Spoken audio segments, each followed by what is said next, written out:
구독, 좋아요.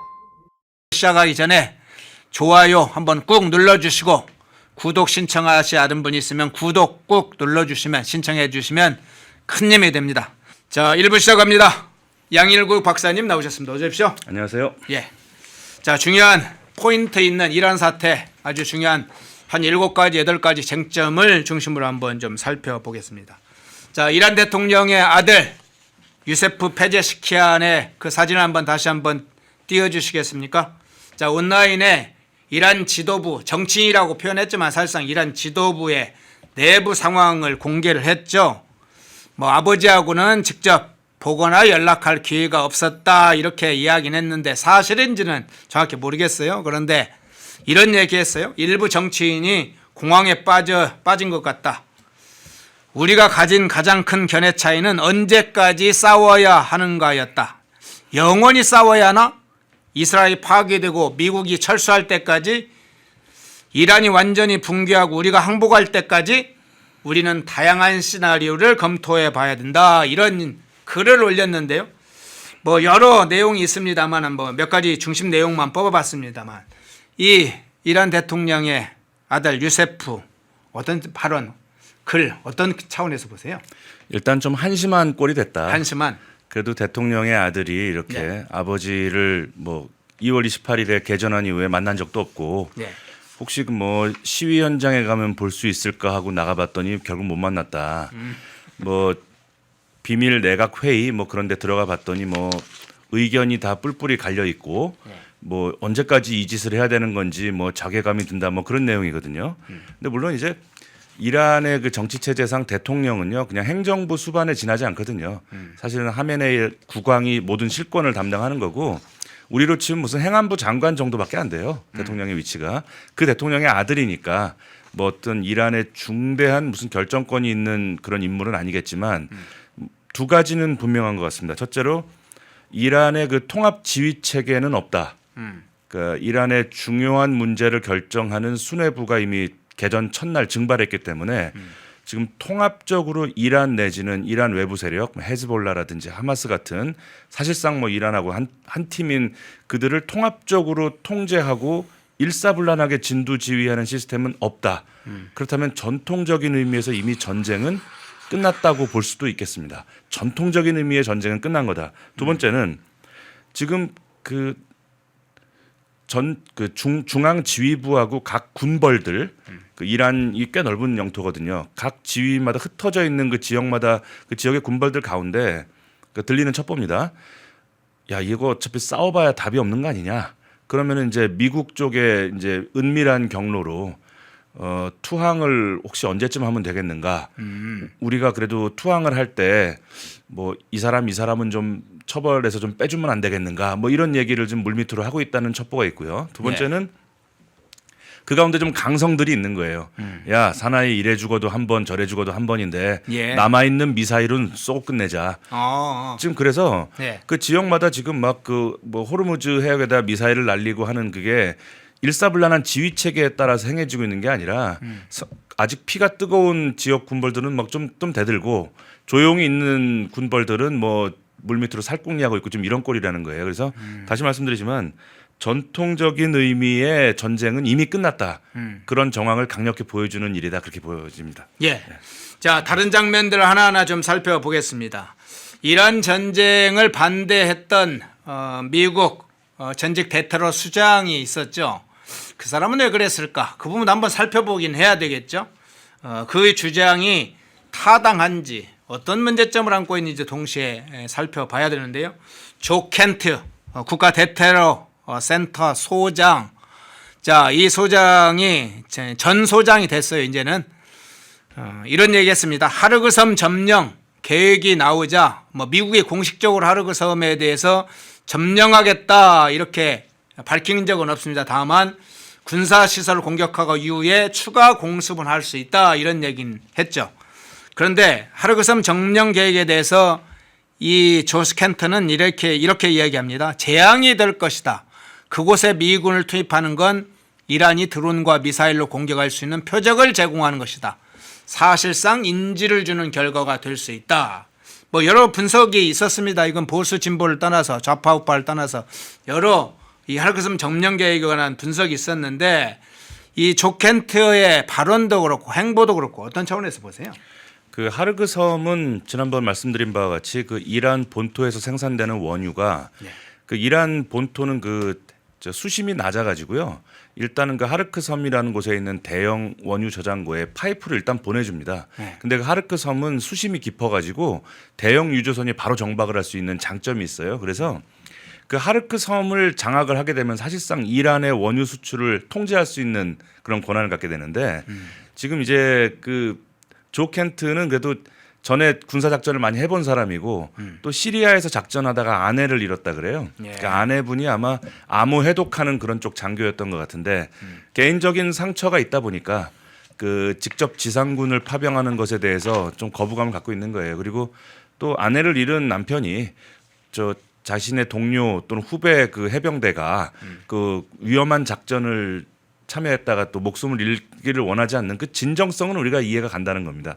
그러나 다만 지금 돌아가는 판세가 어제 23일에 트럼프 대통령의 말이 이란하고 대화가 잘 되고 있다. 그리고 앞으로 5일 동안 발전소는 내가 때리지 않겠다. 근데 발전소를 때린다는 의미는 발전소를 때리면 우리가 이제 전구나 가전제품을 쓸 수 없다는 의미만 있는 게 아니라 수도가 나오질 않죠. 그렇죠. 수도가 나오지 않는다는 얘기는 이제 민생이 완전히 다운된다는 것이고 그러면 이제 시위대의 그 반정부 시위에 기름을 붓는 그런 역할을 할 텐데 좋다. 뭐 이란이 슬슬 대화에 나온다고 하니까 앞으로 5일 동안은 내가 발전소는 안 때릴게. 대신 5일 동안 내 마음에 드는 항복 조건을 제시해라. 뭐 이런 뜻인 것 같아요. 그러니까 만약에 트럼프 대통령의 예상대로 5일 안에 잘 협의가 된다면 뭐 해병대를 투입하는 일은 없을 수도 있습니다. 그리고 지난번에 그 이란전이 발발 직전에도 왜 항공모함 2대를 이란 인근으로 보내서 지금 이게 전쟁이 날 것이냐 말 것이냐 우리가 상당히 좀 고민을 했는데 네. 이번 해병대 역시도 그냥 협박에 그칠 가능성도 없지 않다. 해병대를 보낼 준비를 다 해놓고 아 여기서 이제 해병대까지 들어온다면 이제 이란 혁명 수비대는 끝이다. 그러면 어떤 의미에서 현실적인 항복을 위한 요건을 내세울 수도 있는 것이고 그리고 또 굳이 해병대를 하르크 섬에 지금 투입할 유인이 있는가에 대해서도 작전상으로도 그 하르크 섬의 대형 원유 저장고하고 그 정박해 있는 그 유조선까지 가는 파이프라인만 잠가도 아 원유 시설 거기만 딱 예. 그것만 사실은 막아도 예. 그리고 파이프 그거 저 정밀 타격해서 부셔버리면 언제든지 파이프야 고치면 그만인 거고 그래서 지금 과연 이 조켄트가 지적한 말이 일리는 있거든요. 어쨌건 하르크 섬이라는 지역에 해병대가 가 있으면 거기다 드론하고 남은 미사일을 퍼부으면 그 상당히 위험한 작전이 될 것은 사실인데 아무튼 5일 동안은 좀 지켜보는 것이 옳지 않은가 그렇게 봅니다. 예. 예, 선수님 후원 고맙습니다. 자, 다른 차원의 한번 이 주제도 한번 좀 살펴보죠. 탄도미사일, 즉 이란이 인도양에 있는 디에고 가르시아 영국 군 기지, 뭐 미국, 영국 공동 군사 기지로 알려져 있죠. 여기에 탄도미사일을 발사한 것이 새롭게 이제 주목되는 상황입니다. 지금 화면에 지금 떠 있습니다. 디에고 가르시아 인도양에 있는 약 4,000km를 날아갔다. 그간에 이란은 2,000km 정도의 미사일을 가지고 있는 걸로 대외적으로 표명을 해왔어요. 우리는 중거리 미사일이나 장거리 미사일을 우리는 보유하고 있지 않아. 뭐 이런 식의 공개적인 입장을 표명하기도 한 바 있는데 자 이번에 이란이 어쨌든 디에고 가르시아를 공격한 거 저 한 4,000km 나갔다는 것 때문에 좀 여러 가지 분석이 있습니다. 그리고 여기에 하나 더 추가하면 이란과 기술 공유가 북한과 기술 공유가 이루어진 거냐 이런 문제까지 제기되고 있어요.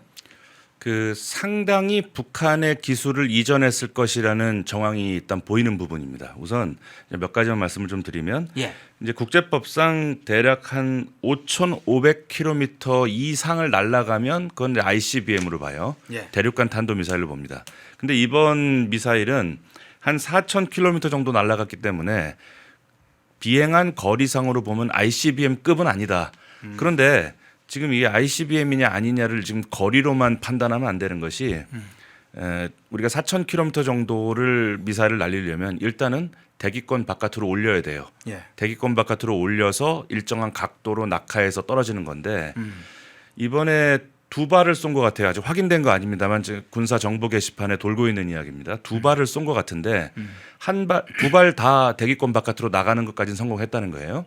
그런데 그 중에 먼저 쏜 한 발은 대기권 바깥에서 대기권으로 진입하면서 이렇게 자세를 유지해야 되거든요. 예. 일정한 각도를 유지하면서 떨어져야 그게 목표물에 정확히 간단 말이에요. 근데 그 자세를 유지하는 시스템이 좀 흔들렸나 봐요.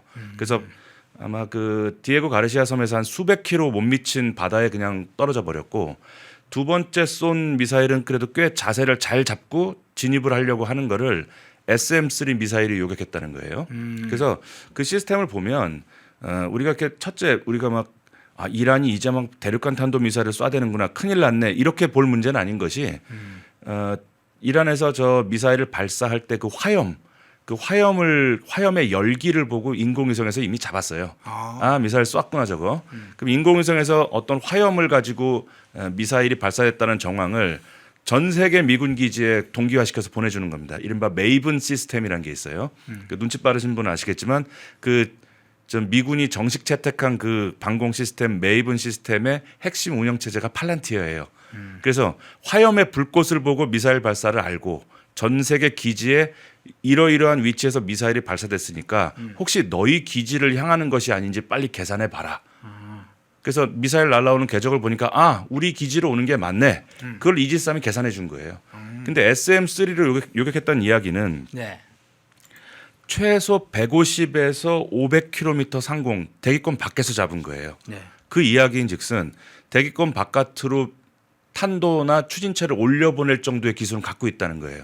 근데 이게 이란이 기존에 대외적으로 이렇게 이야기한 건 2,000km 정도 날아가는 기술밖에 없는 것으로 알고 있었는데 지하에서 아까 선배님 말씀 주신 것처럼 북한의 기술을 이전받았건 나름의 갖고 있던 기술을 업그레이드한 것이건 물밑에서 미사일의 역량의 시험을 계속 올렸다는 거죠. 예. 이게 지금 우리를 저 괘씸하게 하는 거죠.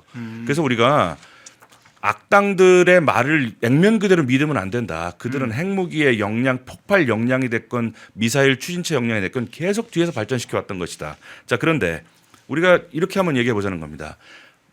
지금 이 상태에서 이란을 방치했다고 가정을 하면 예. ICBM이 완성될 수 있었다는 뜻이 되는 거 아니에요? 그럼 이 시점에라도 미국과 연합 전력이 이란을 무력화시킨 게 얼마나 고마우냐라고 제가 되묻고 싶은 거예요. 만약에 지금 호르무즈 해협을 장악한 저 이란이 전 세계 어디든 즉각 타격할 수 있는 ICBM 체계까지 완성했다면 대한민국으로서 볼 때는 악몽인 거예요. 왜? 미국이 뭐가 아쉬웠냐 말이에요. 지금 미국은 자국 영토에 이미 쉐일 타이트 오일이 300년치가 있는데 지금 미국이 저렇게 이란에 가서 호르무즈 해협을 위해 싸우는 거에 대해서 우리가 우방으로서 고마움을 느껴야 된다는 겁니다. 이거 시기를 조금만 늦췄으면 어찌할 뻔했느냐. 저 ICBM이 대한민국을 향하지 않는다는 보장이 있느냐. 그리고 지금 비행한 거리는 4,000km 정도지만 발사 각도만 바꾸면 저건 능히 ICBM 구실을 할 수 있는 단계까지 와 있다. 그리고 북한이 저 기술을 넘겨줬다고 가정하면 이제 미국이 저거 가만두겠냐는 거예요. 어떻게든 이제 이란에게 불법적으로 기술을 전수한 북한에게 책임을 묻지 않을 수 없을 것이고 당장 뭐 올해 11월에 그 중간 선거 때문에 어떤 뭐 공세적인 어떤 걸 못한다 그래도 미국이 저거 모르겠냐는 겁니다. 그래서 우리가 지금 불량 국가 내지는 이렇게 신정 국가, 독재 국가의 무서움을 이번에 또 깨닫는 계기가 돼야 되겠다. 자, 우리가 만약에 지금 한미동맹, 한미연합전력이 그 고리가 약해지면 저 미사일이 날아오는 거 우리가 막을 수 있겠는가. 제가 지난번 말씀드렸습니다. 이번에 우리 대한민국 정말 대단한 그 천궁2 미사일이 UAE에서 빛을 발한 그것도 미국의 정보 자산과 연계해서 그 성적이 나온 거지 자체적인 미사일 역량만으로 그만큼의 요격률을 보일 수가 없다. 미국 첨단 전력의 무서움 그리고 이란 신정국가의 무서움을 동시에 우리가 체감하는 기회로 삼았으면 좋겠습니다. 예. 자, 다른 차원에서 한번 유럽과 나토 문제도 한번 좀 살펴보죠. 중요한 변화 시점이 지금 시작된 걸로 보입니다. 자, 나토 사무총장이 이제 적극적으로 나섰어요. 나토 사무국장 마르크 류터가 나서기 시작했는데 그간에 트럼프 대통령이 호르무즈 해협에 관련해서 나토에 또는 유럽연합에 소속된 주요 국가들한테 그래 개방작전에 사실상 좀 참여를 해라.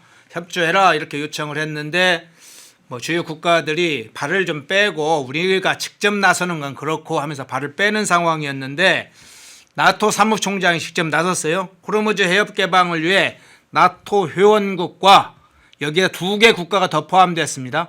한국, 일본 등 22개국이 결집할 것이다. 자, 이재명 한국 정부가 결집할 것인가는 아직 좀 퀘스천이 남아있는 것 같긴 해요. 그런데 나토 회원국 플러스 2개국도 결합을 하라는 의미로 이렇게 보이는데 나토 사무총장 이렇게 이야기를 합니다. 호르무즈 해협을 통한 자유로운 항행을 확보하라는 트럼프 대통령의 요구에 응답하기 위해 진행되고 있다. 즉 나토의 소속 국가들이 이제 트럼프 대통령이 요구한 거 이거 답을 할 차례다. 함께 결속을 할 차례다. 뭐 이런 상황으로 해석되기도 하는데 어떤 의미로 해석을 하세요? 그야말로 그 나토가 이제야 좀 재구실을 하는 모양새를 보인다, 저는 그렇게 보는 거예요. 예. 사실은 그 전통적으로 미국의 가장 큰 맹방 우방은 영국인데 영국도 사실 그동안에 좀 이민자 정책을 놓고 미국하고 많이 갈등을 했고 그렇죠. 그래서 이제 이번에 키어 스타머 총리가 일종의 행동대장 노릇을 자임한 겁니다. 우리 22개국의 이번에 모인 그 22개국은 실무 군사 협의체이기 때문에 사실상 미국에게 이런 메시지를 보낸 거죠. 트럼프 대통령, 우리가 언제 어디로 가면 되겠습니까? 그런 메시지를 보냈다고 보는 거고요. 그리고 또 트럼프 대통령이 앞서 트루스 소셜에다가 호르무즈 해협에서 기름은 다 받아 먹으면서 니네들은 뭘 하고 있는 거냐고 으르렁댄 것에 대한 화답이라고 볼 수 있겠고요.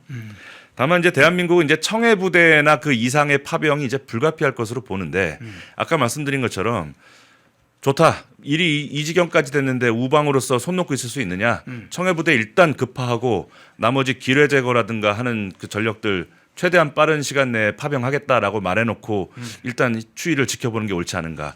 그래서 파병하려고 둥실둥실 가고 있는데 5일 안에 이란이 전면 항복하고 신정체제 끝내겠다고 하면은 대한민국으로서는 생색은 내면서 피해는 없는 상황이 될 수도 있거든요. 그러니까 지금 퀴터 총리가 지금 깃발 들고 나갈 때 우리도 수저를 얻는 것이 옳지 않은가.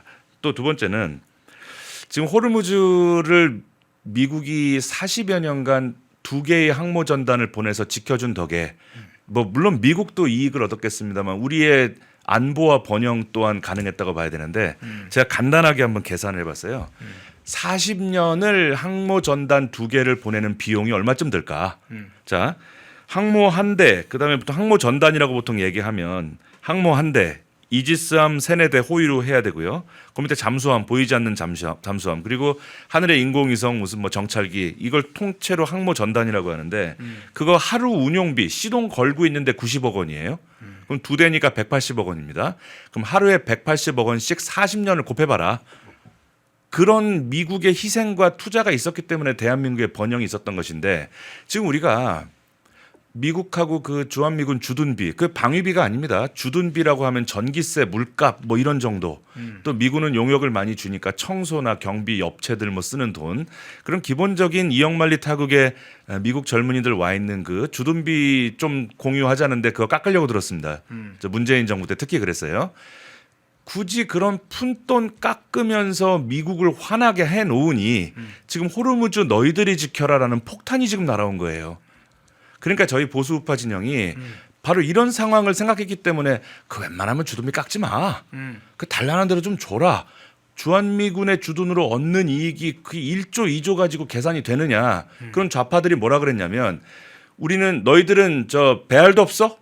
왜 남의 나라 군대가 와 있는 것도 기분 나빠 죽겠는데 왜 자꾸 돈까지 챙겨주라 그래. 이 꼴을 똑똑히 보라는 거예요.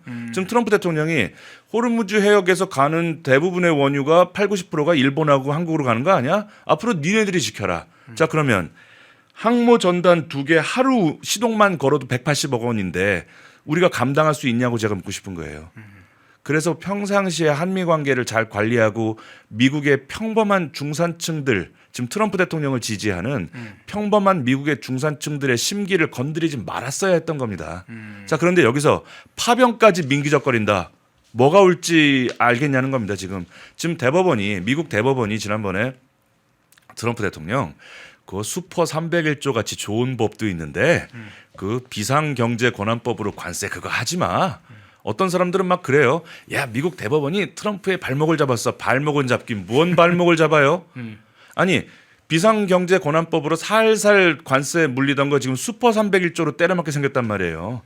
자, 그런 상황에서 우리가 지금 파병까지 미뤄서야 되겠는가? 최선의 경우 5일 안에 이란이 저 사태가 종료될 수도 있다.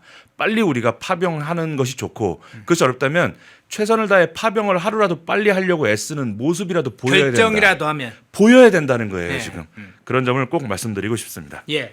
그러면 방금 이야기하시는 와중에 이 병력 파병 문제, 그러니까 우리의 파병 문제가 아니라 사실은 미국의 이 증파 문제 이야기를 잠깐 언급을 하셨는데 그 문제도 한번 좀 살펴보겠습니다.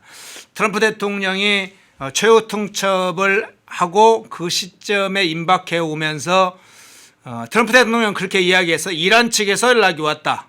이렇게 공개적으로 이야기하고 했는데 그래서 이란과 지금 협의를 하기 시작했다.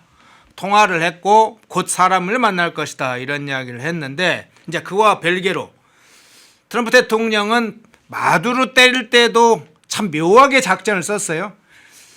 이스라엘과 미국이 공습하는 2월 28일 불과 오전만 하더라도 트럼프 대통령이 이란과의 대화를 계속 강조를 했어요. 이제 그 상황에서 오후에 공습이 이루어졌단 말이죠. 그런데 지금 뭐 수천 명이 합산하면 대략 5천 명 정도가 지금 증파되는 걸로 알려져 있는데 주일 미군 제11 해병 원정대가 이미 증파가 됐고 그래서 호르무즈 해협의 근처에 가 있고 또 추가적으로 11 해병 원정대 82 공수사단 다 움직이고 있다고 하는데요. 그리고 아니면 바로 증파하도록 준비를 하고 있다고 하는데 자 5일간의 시간과 새롭게 증파하는 이것과 이걸 이제 같이 해석을 해야 될 텐데 이 부분은 어떻게 해석을 하세요? 그 우선 트럼프 대통령의 그 외교, 그 리얼리티 쇼 이것이 거의 정말 극에 달했다고 저는 보는 겁니다. 예. 첫째는 지금 이란에 실권자가 없다. 그러니까 쿠슈너 너 얼른 가서 실질적인 권한과 협상 능력이 있는 자를 찾아와라. 이란에 대한 거의 모멸이죠, 이거는. 그리고 또 6대 요구안을 들어주면 지금 이란 측에서 요구하는 것은 너희들 우리나라 다 작살내놨다. 이거 보상해야 된다 너희들. 근데 이제 트럼프 대통령이 뭐라고 얘기했냐면 우리가 6가지 조건을 제시할 테니까 그걸 다 들어주면 그러면 우리가 전쟁 배상금을 주긴 좀 가오빠지고 너희들 묶어놨던 동결한 자산 정도 풀어줄게. 그럼 실질적으로 너희들에게 이익이 되잖아. 지금 이렇게 얘기했는데 그 6대 요구안을 제가 지금부터 말씀드릴게요. 첫째. 예. 너희들은 5년간 그 어떤 종류의 미사일도 개발할 수 없다. 2번 우라늄 농축은 금지한다. 그리고 IAEA의 사찰을 100% 전면 수용한다. 세 번째 핵시설은 영구 해체한다. 네 번째 영내 대리 세력 저 하마스, 뭐 헤즈볼라 영내 대리 세력 그 못된 놈들 자금 지원 중단한다. 그리고 그들 무장 해제시켜라. 자 여섯 번째 호르무즈의 완전하고 영구적 항행 자유를 보장해라. 그리고 서방의 인지를 다 석방해라. 자, 6가지 조건이 말이 좋아 6가지 조건이지. 이란이 이걸 받으면 이란은 중동의 신정국가 반미 진영의 두목으로서의 자리를 스스로 내려놓는 거죠. 안 받으면 해병대가 들어갈 판인 거죠. 이걸 이제 우리가 바둑둘 때 외통수라고 하는 겁니다. 예. 자, 근데 이게 비슷한 게 뭐냐면 네. 이번에 베네수엘라와 이란을 응징한 다음 중국에게 야 중국 뭐해? 니들도 호르무즈 정리하려면 파병해라. 말하자면 중국의 수족 같은 부하 둘을 응징한 다음 호르무즈 정리하게 군함 보내. 이거하고 똑같은 겁니다. 중국이 그 말을 듣고 군함을 보내면 반미 진영의 맹주의 자리를 내려놔야 되는 거고 안 보내면 호르무즈에 협조하지 않아? 오케이 너 관세. 호르무즈에 너 군함 안 보냈지? 그럼 너 앞으로는 이거 못해. 너 반도체 이거 규제. 이게 외통수인 거죠. 이래도 죽고 저래도 죽는. 정말 트럼프의 협상 전술 앞에 정말 이란 이 당국이 정말 얼마나 당혹스러울지가 지금 눈에 보이는데요. 예. 자, 지금 이렇게 본다면은 이란이 이거 받을 것인가? 아마도 이제 격렬한 내부의 혼란과 갈등이 있을 거예요, 지금. 야, 그냥 트럼프 대통령 하자는 대로 하자. 다 죽게 생겼다. 야, 그래도 그 6개 다 받으면 우리가 신정 국가냐? 그래도 우리가 신을 모시는 나라가 그럼 못 쓴다. 야, 신이고 뭐고 다 죽게 생겼는데 지금 격렬한 내부 혼란과 내부 분쟁을 유도하기 위한 고도의 심리전이라고 저는 보는 겁니다. 뭐 하늘만이 알 겁니다. 정말 트럼프 대통령이 해병대 강습 부대를 보내서 정말 이란을 어떠한 희생이 좀 있더라도 네. 이란을 이번에 확실하게 정리할 것인지 아니면 자체적으로 민중 봉기를 유도해서 정말 친미 정권을 세울 것인지 아니면 정말 전 세계의 그 이란의 신정국가 지도자들이 저 공개적인 자리에 나와서 저희는 이제 신정국가 아니에요. 민주주의 할게요. 정말 이 버라이어티 쇼를 하려고 하는 건지 정말 흥미진진하면서 한편으로 걱정되는 그 예전에 그 미국의 메가더 장군이 예. 일본을 처음 진주해서 맨 처음 한 것이 그 일본인들이 그 당시에는 그 이제 천황을 신 비슷하게 예. 신격화했었단 말입니다. 맨 처음 한 것이 그 천황을 라디오 방송국에 불러갖고 국민 여러분 저는 평범한 사람입니다라고 말하게 시켰다는 게 유명한 일화가 있는데 아마 그것을 지금 이란에서 재현하고 있는 것이 아닌가. 뭐 어떤 경우의 수가 유력할 것인가. 일단 5일을 차분하게 지켜보는 것이 현재로서는 정답이 아닐까 그렇게 생각합니다. 예. 자, 좀 추가 질문 아까 질문한 거에 추가 질문을 좀 드리면 제 30일 그 해병 원정대 82 공수사단 이 부대들이 좀 어떤 역할을 하는지가 좀 궁금하거든요. 앞서 이제 좀 질문 드린 것에 대해서 조금 부가 설명을 해주면 좋을 것 같은데 뭐 그간에 주일미군 제1해병 원정대가 지금 약 열흘 전쯤에 일부 움직이기 시작했다. 2주 정도 걸린다고 하니까 대략 헤르무즈베베 싱가포르를 거쳐서 올라갔다. 80의 공수사단도 이 최정예 부대가 상당히 준비를 해왔다 이런 얘기인데 이 부대들의 특징이라든가 의미라든가 이런 부분은 어떻게 보세요? 우선 이 지금 호르무즈 해협을 지금 이란이 네. 우리에게 허락을 받는 나라는 무사하게 통과하게 해주겠다 이렇게 나오는 게 미국의 심기를 건드린 거예요. 네. 이른바 그 프리덤 오브 내비게이션 그래서 공해 통항의 자유는 미국의 세계 전략 그 자체입니다. 그걸 건드리고 우리가 검문소 역할을 하겠다고 드는 것은 미국의 평범한 중산층의 심기를 건드리는 것이죠. 그러니까 이번에 30일 해병 원정대하고 제82 공수여단을 보내겠다고 하는데 이 두 부대의 특징이 뭐냐면 30일 해병 원정대는 기습 상륙 전문 부대입니다. 새벽에 기습적으로 상륙해서 말하자면 대규모 육군의 진입로를 만드는 특수부대예요. 그러니까 하르크 섬이 될 수도 있고 아니면 이란 본토의 연안에 핀포인트로 가서 대규모 육군 병력을 투입했을 때 무슨 미사일 공격을 한 군부대라든지 레이더 시설 이걸 먼저 부시는 거예요. 그러니까 말하자면 우리가 지난 2월 28일에 이란을 공습할 때 최초의 스텔스기가 들어가서 방공망을 무력화시킨 것처럼 제30일 해병 원정대가 그 역할을 하는 겁니다. 그다음에 82 공수사단은요. 미 최정예 기습 신속 대응군이라고 되어 있습니다. 그러니까 신속하게 치고 빠지긴 귀신 같은 부대인 겁니다. 이 두 부대를 지금 인근에 지금 배치해놨다. 이것은 거의 지난 2월 초에 항공모함을 이란 영해에 갖다 놓은 거하고 비슷한 정도의 협박을 지금 하고 있을 겁니다. 그다음에 지금 댓글창에 그 질문을 하나 올려주셨는데 왜 그 미사일이 상승하는 단계에서 왜 잡지 왜 위험하게 그 하강하는 단계에서 SM-3로 잡았느냐 그런 질문이 있는데요. 네. 아직까지 현재 기술로 대륙간 탄도미사일이 발사한 시점에서 상승할 때 무척 엄청난 속도로 올라가요. 그 상승하는 단계에서 잡는 기술은 아직까지 없어요. 그래서 근데 정점에 올라가면 속도가 점점 줄어듭니다. 살짝 멈춰요. 그리고 각도를 잡습니다. 떨어지는 위치에 따라서. 그런데 점점점 가속도가 붙어갖고 지상에 닿을 때는 마하 10 정도 되거든요. 그러니까 그 대기권 바깥에서 멈춰서 각도 잡을 때 그때 때려야 안전한 거예요. 그 SM-3 미사일이 그때 최고도에서 잡는 겁니다. SM-3가 못 잡고 계속 내려온다. 그러면 사드가 잡아요. 사드가 못 잡는다. 그러면 최후의 팩3 패트리어트 미사일이 잡는 그 다층 방어 체계가 작동합니다. 그리고 해병 원정대가 강습을 할 것인가?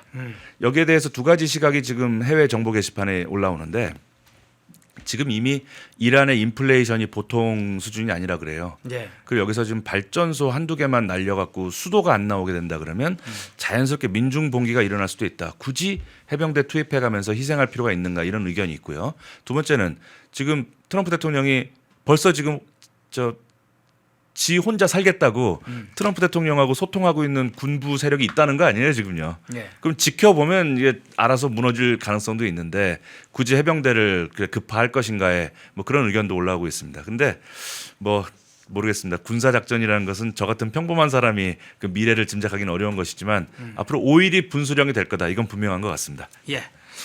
앞서 이제 나토 문제와 나토 사무국장이 나토국과 한국, 일본이 호르무즈 해협의 개방을 위해서 결합을 해야 된다. 이런 입장을 밝힌 바 있다고 얘기를 했죠. 예, 풍부윤님 후원 고맙습니다. 그런데 자, 일본은 어떤 스탠스를 취할까요? 미일 정상회담을 통해서 일부 확인이 됐는데 그 부분에 관해서 알려진 사실과 조금 해석이 조금 엇갈리는 부분이 있는 것 같아요. 그래서 그 부분을 한번 좀 여쭤볼게요. 자, 다카이시 사네 일본 총리가 호르무즈 해협 재개방을 위해 자위대 지원을 파병하겠다. 자위대 지원하겠다 이렇게 약속했다고 입장을 밝힌 분이 있습니다. 마이크 왈츠 유엔 주재 미국 대사. 그러니까 유엔 그냥 미국 대사라고 할게요. 이분이 이야기를 했어요. 이미 일본은 자위대로 지원하겠다고 그렇게 사실상 약속을 했다 이렇게 밝혔어요. 그러니까 이게 파장이 좀 클 걸로 예상했나요?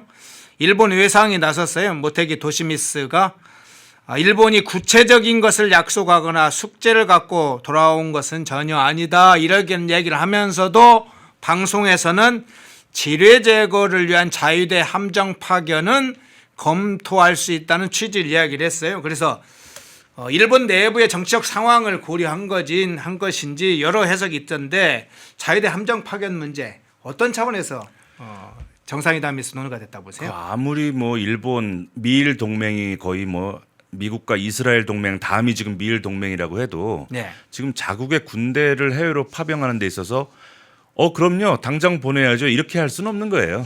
그래도 희생과 비용이 따르는 선택인 만큼 물론 기뢰 제거 정도는 도와드릴 수 있지만요 이러면서 약간 말꼬리를 늘려야 또 네. 미국하고 그 사이에 또 물밑에 협상도 하고 또 일본도 미국에게 원하는 것들이 있을 거예요. 그런 협상하는 과정이라고 보고요. 다만 우리가 좀 크게 보자고 제가 제안하고 싶은 것은 자 대한민국과 일본이 둘 다 파병 안 하는 선택을 했다고 가정해 보자는 겁니다. 자 일본에게 미국이 할 수 있는 징벌이라고 해봐야 관세 좀 올리는 정도. 그렇죠? 그리고 뭐 일본이 지금 뭐 헌법을 좀 고치고 정상 국가화 돼가고 있는데 거기에 약간 제동을 거는 정도. 그리고 지금 일본이 전 세계에서 미국의 그 국채를 제일 많이 가진 나라거든요. 예. 뭐 경제적으로 좀 성의 표시하라 그러면 돈으로 주문 그만입니다. 하지만 대한민국은요. 아까 잠깐 말씀드린 것처럼 슈퍼 301조로 두들겨 맞을 거고요. 파병 안 하면. 그리고 아마 천문학적인 대미 투자금 약속한 대로 이행하라고 독촉할 겁니다. 그리고 원자력 잠수함 그 주기로 한 거 그거 차일피일 미루면 그만인 것이죠. 게다가 지금 우라늄 농축 어떻게 할 것인가 놓고 아직 우리가 협상해야 될 게 많아요. 또 마지막에 너희들 그동안에 주한미군 주둔비 물값 전기세 정도만 받았는데 안 되겠다. 방위비 한 100억 불 정도 한번 내보지 그래. 트럼프 대통령이 사석에서 그런 말 한 적 있어요. 한 100억 달러 정도 내야 되지 않아? 이런 얘기 한 적 있습니다. 자 그러면 제가 단도직입적으로 묻겠습니다. 파병을 둘 다 한 일이 파병을 안 했다고 가정할 때 파병을 하지 않은 후폭풍을 일본은 감당할 수 있지만 대한민국은 감당할 수 없다가 저의 결론입니다. 일본이 저렇게 민기적거린다고 우리도 같이 민기적거려도 되느냐? 저는 그렇지 않다고 말하고 싶은 거예요. 우리가 그런 깜냥이 안 되는 겁니다. 그리고 지금 일본하고 미국의 동맹은요 거의 영혼의 동맹이에요. 제가 단적으로 미일 동맹이 전 세계 그 어떤 우방들보다 튼튼하고 가깝다는 것을 보여주는 게 스텔스 전투기 F-35가 있습니다. F-35를 조립하고 잘 조립됐다는 최종 검수를 할 수 있는 나라는 일본밖에 없어요. 그리고 이번에 디에트 가르고 섬에 떨어진 그 대륙간 탄도 미사일로 보이는 그것을 잡은 미국의 인공위성 AI 시스템 그 시스템을 공유한 게 일본입니다. 대한민국은 아직까지 완전히 공유 못하고 있어요. 그래서 지난번에 서해상에서 미국, 중국 전투기 대치하는데 우리가 몰랐단 말이에요. 자 그래서 우리가 지금 일본이나 다른 나라들이 조금 외교적인 수사를 보이고 조금 시간을 벌려고 하는 걸 우리가 따라해서는 곤란하겠다. 대한민국은 지금 일본보다 훨씬 뭐 앞으로 5일 안에 어찌 될지 모르는데 일단 파병하고 보는 접근이 옳지 않은가 그렇게 생각하고요. 선배님께서 시간을 1분만 주신다면 예. 1분 30초 드리겠습니다. 감사합니다. 예. 우리가 인공위성의 기술하고요. 예. 이번에 디에고 가르시아 섬에 떨어진 그 대륙간 탄도미사일의 그 기술은 90%가 일치합니다. 그래서 우리가 북한에서 인공위성 실험을 한다 그러면은 우리나라 좌익 진영에서 뭐라고 하냐면 북한도 자주국가인데 북한도 인공위성 가질 수 있는 거 아니냐. 왜 인공위성 실험하는 그 국가의 자주권까지 너희들이 개입을 하느냐 이렇게 말했거든요. 대표적으로 그렇게 말했다가 욕을 먹었던 정치인이 이제 과거 그 통진당의 이정희 대표가 그랬습니다. 네. 그 학력고사 잘 본 분인데 역시 그 학력고사 점수하고 지성은 그게 꼭 비례하는 것만은 아닌 것 같고요. 그 연예인 가운데서는 고 신해철 가수 신해철 씨가 그 엇비슷한 얘기하다가 욕을 좀 먹은 적이 있습니다. 자 그런데 우리가 이렇게 따져보잔 말이에요. 인공위성을 쐈을 때 북한이 대한민국이 인공위성을 쏘면요 민간 영역에서 인공위성을 쓸 일이 많아요. 어디 갈 때 내비게이션 보고 갑니다. 우리 관광 갈 때 또 포켓몬고 같은 게임도 할 수 있습니다. 그거 가지고. 하지만 북한은 민간인들이 인공위성을 쓸 수 있는 인프라가 거의 없습니다. 스마트폰도 통제되는 나라입니다. 북한에서 인공위성을 그러니까 그것이 핵탄두가 아니라 진실로 인공위성을 쐈다 그래도 그 인공위성은 군사 목적으로 쓸 수밖에 없고 북한이 군사 목적으로 쓴다면 대한민국의 안보에 위해를 준다는 거예요. 그래서 우리가 뭐 인공위성 실험하고 ICBM 그 발사 실험을 두 개로 분리해서 보려는 그 좌익 진영의 시도 그 참 허접하게 짝이 없는 선동이다. 그 나중에 그 신해철 씨가 그랬습니다. 지금 기억이 나는데 그렇게 저 트위터에 썼다가 욕을 좀 먹고 나중에 네. 어떤 예능 프로에 출연해가지고 제가 잘 모르고 좀 나댄 면이 있습니다 하고 멋쩍게 인정하는 모습에서 참 인간적인 면모를 저는 봤습니다. 그리고 그때 그 트위터 끝에 뭐라고 썼냐면 그 북한의 인공위성 실험을 축하한다. 그러니까 우리도 언젠가 핵을 가졌으면 좋겠다. 그런 얘기를 뒤에 써놨어요. 네. 그것 때문에 시민단체가 고발한 게 이제 무혐의가 나왔습니다. 그리고 나중에 그 무혐의 그 판결문을 보니까 그 술 마시고 썼다는 부분이 좀 참작이 된 것 같아요. 그래서 우리 국가 안보의 문제를 이렇게 연예인들이 예능식으로 이야기해서는 안 될 것이고 다시 말씀드리지만 인공위성 기술과 ICBM 기술은 90% 일치하므로 북한이 앞으로 쏘아 올리는 것이 무엇이건 간에 우리가 경각심을 갖는 접근이 필요하다. 그렇게 정리하겠습니다. 예. 예, 우리 생각하기님이 몇 분 더 지났어요, 박사님. 1분 30초 얘기한 거예요. 예. 마지막으로 좀 군사적인 문제도 잘 정리를 해주셨네요. 박사님, 내일 다시 한번 군사적 문제 포함해서 이런 문제 좀 몇 가지 좀 쟁점들 한번 정리를 해보도록 하죠. 네, 따끈한 첩보를 가지고 오겠습니다. 예, 알겠습니다. 1부 양일국 박사님이었습니다. 고맙습니다. 감사합니다. 구독, 좋아요. 배종찬 인사이트 K 연구소장님 나오셨습니다. 어서 오십시오. 안녕하십니까, 배추도사 배용찬입니다. 예, 오늘 가장 뜨거운 뉴스 중에 하나, 물론 환율 코스피는 좀 중간에 다시 보기로 하고 아무래도 석유 최고 가격제, 네, 휘발유 경유가 2차 이 석유 최고 가격제에서 210원씩 모두 인상했다, 상승했다. 이게 지금 충격파가 상당하겠는데요. 그렇습니다. 지금 일단 최고 가격제가 이제 한 10시간이 지나갔습니까? 네. 지난 간밤에 자정부터 이제 적용이 됩니다. 그래서 평균 가격은 1차 이 최고 가격 지정보다는 210원이 더 올라간 화면을 보시면은 휘발유가 1,934원. 그다음에 경유는 조금 더 낮췄어요. 왜냐하면은 지금 경유 가격은 뭐 정제하는 가격은 정유사에서 더 높을 텐데 이게 이제 아무래도 이게 화물차라든지 좀 생계형 운전자들에게 더 많이 사용이 되는 게 경유죠. 그러다 보니까 이걸 좀 더 낮춰서 1,923원. 그다음에 실내 등유를 1,530원으로 일단 했습니다. 그러니까 인하율을 보면은 65원 인하를 했고 그다음에 경유도 지금 이거는 뭐냐면 지금 인하한 거는 유류세를 인하한 거예요. 유류세를 인하한 겁니다. 그다음에 유류세를 10에서 25% 인하를 했습니다. 잘 보세요. 근데 210원이 올라갔는데 세금이 인하된 거는 65원 인하. 그다음에 87원 인하기 때문에 1차 지정 가격보다는 높아진 거예요. 그죠? 맞죠? 네. 맞습니다. 그러니까 유류세를 적용을 했지만 이건 이제 유류세 중에서 탄력세와 이제 고정세 중에서 고정적인 세금은 바꿀 수가 없어요. 이 유류세에 여러 가지 항목이 들어갑니다. 뭐 교육세, 뭐 탄력세, 어쩌고 저쩌고 이게 들어가는데 이 중에서 탄력세를 조정을 한 거예요. 네. 탄력세를 조정을 해가지고 고정돼 있는 건 못 바꿉니다. 탄력세를 조정을 해서 휘발유는 65원을 인하했고 경유는 87원을 인하했습니다만 이것 가지고는 210원이 더 올라간 지난번 1차 가격보다 더 올라간 2차 가격을 잡을 수가 없어요. 그러니까 올라간다 이렇게 보시면 되고 네. 또 일부 때 이야기됐던 것 중에 하나가 지금 환율이죠. 네. 문제는 우리가 이거를 이제 원화로 사오는 게 아니라 달러로 사오는 겁니다. 그죠? 두바이유니까. 근데 두바이유를 달러로 사오는데 그리고 또 하나 여러분들 아셔야 되는 건 뭐냐면 아랍에미레이트로 2,400만 배럴을 가져온다고 했잖아요. 그죠? 네. 그 공짜로 가져오는 거 아니에요. 예, 우리 예. 자꾸 잘못 생각하고 있는데 네. 그것도 정확하게 사실은 가격을 밝혀야 돼요. 아랍에미레이트가 요즘에 사실은 이 중동에 기름을 주는 나라들이 논한 거잖아요. 그죠? 이른바. 네, 네. 그러니까 이걸 정확하게 좀 이걸 보도하는 궁금하지 않아요. 얼마에 가져오는지. 그러니까 더 할인을 해서 가져오는지. 아랍에미레이트가 우리 한국 너무 좋아해. 우리 한류 팬이야. BTS 팬이야. 그래서 우리 더 깎아줄게. 기존 가격보다.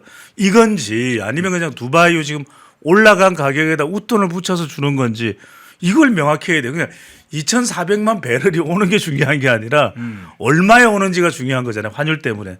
그런데 지금 환율이 1,500원 실제 근데 시장에서의 환율은 여러분들 이걸 아셔야 돼요. 우리가 환율이 얼마다라고 일단 뉴스 보도는 봤는데 은행에 가서 신한은행 가서 우리은행 가서 바꾸면 그게 아니죠. 적용되는 게 그게 아니잖아요. 예. 그건 왜냐하면 은행도 금융기관도 수수료를 다 빼고 자기들도 그걸 제하고 주는 거예요. 그러니까 이게 뭐 1,550원 환율이 이 원달러가 달러당 1,550원이 되더라도 실제 가보면 체감적으로는 한 1,600원 느낌이에요. 예. 그러니까 그런 상황에서 지정 가격이 최고 지정 가격이 이 최고 가격이 더 올라갔다. 이건 훨씬 큰 부담인데 여기서 중요한 게 제가 이 전문가한테 좀 물어봤어요. 취재를 했습니다. 이게 이제 보니까 두 가지 이유예요. 정부에서 이게 이 유류세를 사전에 이 발표를 한 게 뭐냐면 일단 2차 가격이 올라갔는데 이거 상당히 비명소리가 들릴 거예요. 그런데 일단 유류세로 정확하게 사람들이 구체적인 내용을 잘 안 보잖아요. 국민들이. 그러면 큰 폭으로 2배나 인하를 했습니다. 7에서 15%면 지금 2배 넘었죠. 그죠? 그다음에 경유도 10에서 25%면 2.5배죠. 그러니까 사람들은 여기에 주목을 해버린단 말이에요. 그러니까 210원을 잘 안 보고 구체적인 숫자를 안 봐요. 그러니까 정부에서 유류세를 2배 이상 내렸습니다. 그러니까 와 이러는데 최고 가격은 이보다 훨씬 높은 210원이 더 올라간 겁니다. 또 하나 전문가한테 물어보니까 예. 1934원, 1923원 무슨 의미가 있습니까? 그랬더니 정부가 앞에 숫자가 2자가 안 가도록 상당히 노력했다는 거예요. 아, 그렇군요. 고심했다는 거예요. 예, 예. 전문가니까 알더라고요. 이게 2자로 올라가는 순간 완전히 민심이 흐트러질 수가 있다는 겁니다. 지방선거도 앞두고 있기 때문에. 그리고 또 하나가 두려운 것이 3차 석유 가격이 지정 가격이 어떻게 될지 모르죠. 2주 뒤에 또 지정을 해야 됩니다. 예. 왜? 전쟁이 끝나면 좋은데 지금 트럼프가 또 자꾸 뒤로 연기를 해요. 날짜를. 그래 4월 10일까지는 일단 좀 기다려 볼게. 그러니까 4월 10일까지도 전쟁이 안 끝난 거야. 그다음에 중국 방문을 5월 13일, 14일 해요. 그 이야기는 5월 초까지도 전쟁이 계속될 수 있다는 이야기입니다. 물론 이건 뭐 미국 여론도 안 좋고 상당히 트럼프도 부담스러운 건 분명히 지금 끝내면 안 돼요. 지금 끝낸다 그러면은 완전히 미국 언론 여론에 트럼프는 두들겨 맞아서 퍼렇게 멍이 듭니다. 그러니까 지금 더 길어질 수 있는데 자 보세요. 그러면 3차 가격은 어떻게 되겠어요? 3차 가격도 2,000원이 넘어가면 안 되죠. 그러면 3차 가격 때는 휘발유는 1,999원, 그다음에 경유는 1,985원, 그다음에 실내 등유는 1,745원 이렇게 조정을 하려면 이번에 너무 올리면 안 된다. 고지고대로 그런 것들이 충분히 이유가 됐을 것이라는 것이 제 의견도 제 분석 의견이지만 전문가들한테 제가 취재를 해봤습니다. 그 이야기를 합니다. 예.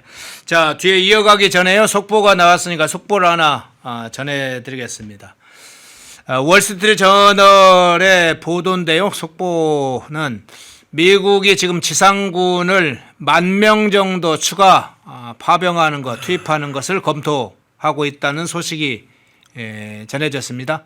주요 내용은 이렇습니다. 보병부대와 장갑차를 포함해서 최대 10,000명 정도가 지금 파병을 한다. 이미 지역에 그 해당 지역의 해병대 30일 해병 원정대, 11일 해병 원정대는 지금 가고 있죠. 약 5,000명 정도가 이미 해병대가 별도로 증원되거나 가고 있고 82 공수사단 2,200명 정도가 이미 이동을 했습니다. 이동 대기 중입니다. 18시간 안에 언제든지 출격할 수 있다는 82 공수사단. 자, 이 협상과 함께 10,000명까지 더 지금 추가 파병을 한다고 했는데 월스트리트저널은 그렇게 지금 보도를 했어요. 하르그섬 근처를 하르그섬 점령 계획을 사실은 본격화하는 거다. 또는 하르그섬 근처에 타격 가는 거리에 배치될 가능성이 매우 높다. 하르그섬 점령 계획 시나리오 이거 오늘 저희가 제작한 것 방송 끝에 아예 2분짜리 영상을 그 시나리오 미국 1급 비밀을 공개한다고 그랬죠. 자, 그 부분은 뒤로 하고 또 분석을 중간에 우리 배종찬 소장님께서도 해주실 테니까 월저널 보도 인용 문구만 보겠습니다. 펜타곤은 트럼프 대통령이 테헤란과의 평화회담을 저울질하는 중에도 더 많은 군사적 옵션을 확보할 수 있도록 지상군 1만 명을 추가로 보내는 방안을 들여다보고 있다. 그렇게 이제 국방부 관계자를 구체적으로 취재를 한 내용을 좀 보도를 했는데 일단 뒤에서 이제 다시 다루겠지만 아주 짧게만 그렇죠. 좀 짧게 한번 말씀드리면 좀 논평을 짧게 해주시죠. 말씀드리면 네. 제가 그든 말씀드렸습니다만 미국에서 미국의 이 정책 또 대통령 이걸 공부를 했었고 박사과정이었죠. 그다음에 92년부터 94년까지 주한 미군에서 카투사로 근무를 했습니다.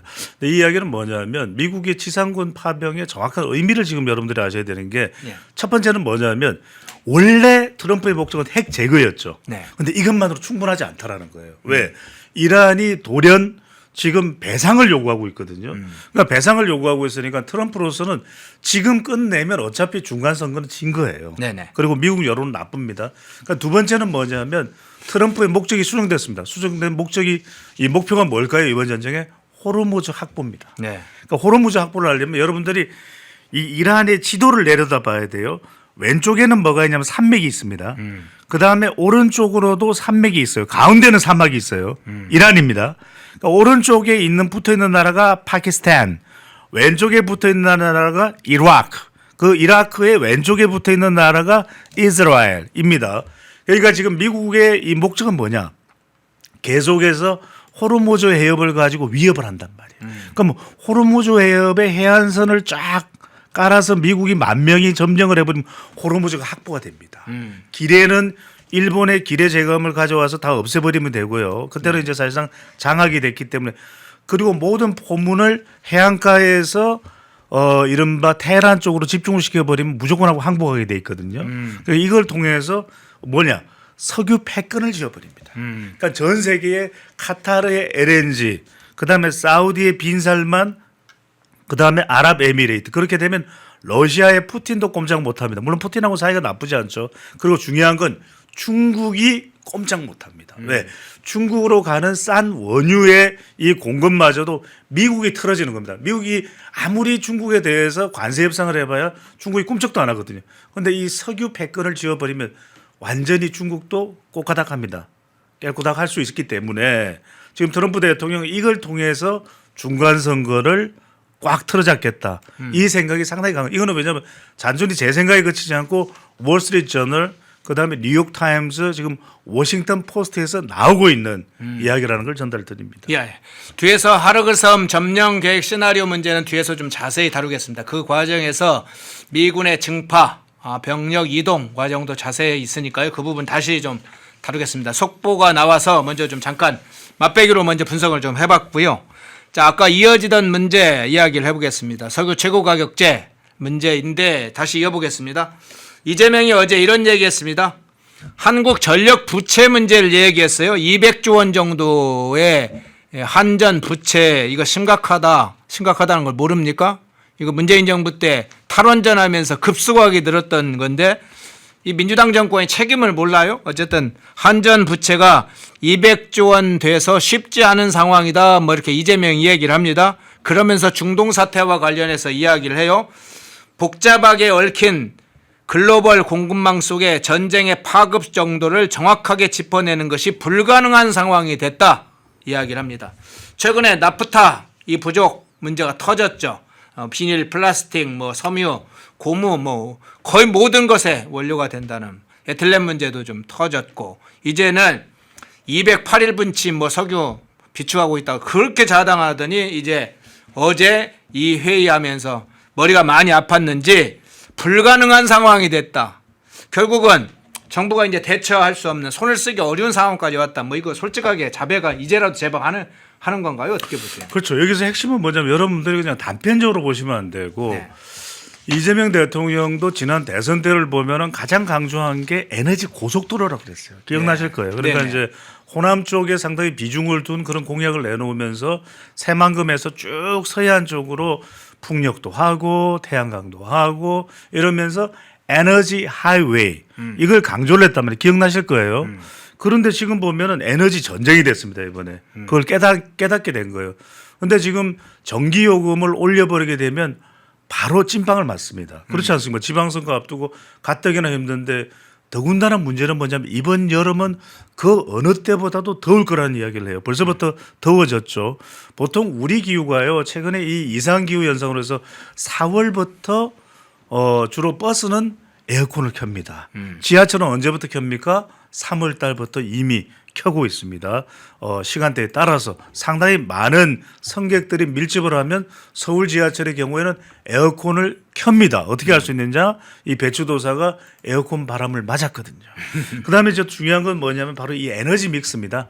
에너지 믹스가 실패한 거예요. 그러면 김성한 기후 에너지 장관을 경질해야 될 수도 있는 겁니다. 그러니까 대통령의 에너지 고속도로 공약은 이미 찌그러졌고 두 번째가 이제 원전에 대한 태도인데 여전히 보십시오. 그러면서도 원전에 대한 태도가 완전히 바뀐 것처럼 이야기를 안 하면서 60%로 가동 중이었던 원전을 80%로 끌어올리겠다. 네. 쉬고 있는 10기 중에서 4기를 재가동하겠다. 5월부터.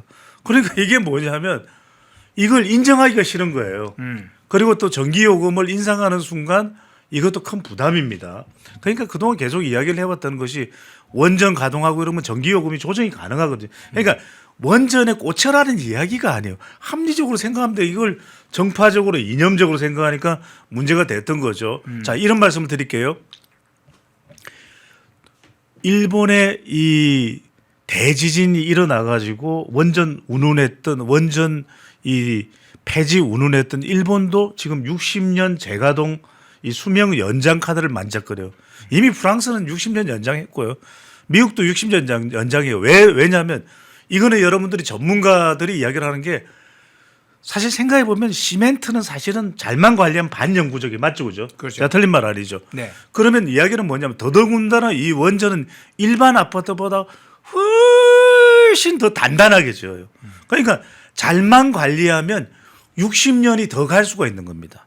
그래서 실제로 미국이나 프랑스나 그다음에 이 일본의 경우에도 일본은 카드를 만지작거리고 있고요. 60년을 연장해요. 그 이야기는 폐기할 이유가 없는 겁니다. 이걸 공론화 조사를 해서 원전 잘 모르는 사람들이 무슨 영화입니까? 판도라 영화 한번 보고 오면 이거 우리 반대입니다. 이거 큰일 납니다. 이 이야기를 하고 있는 거잖아요. 예. 그 대표적인 사람이 누굽니까? 큰일 나죠. 원전 다 닫아버려요. 나 죽어요. 네. 그 이야기 했던 거 아니에요. 그런데 저는 냉철하게 제 말씀만 듣지 말고 전문가 이야기를 듣고 냉철하게 그러니까 그렇게 했더라면 이런 사태가 올 이유가 없는 거예요.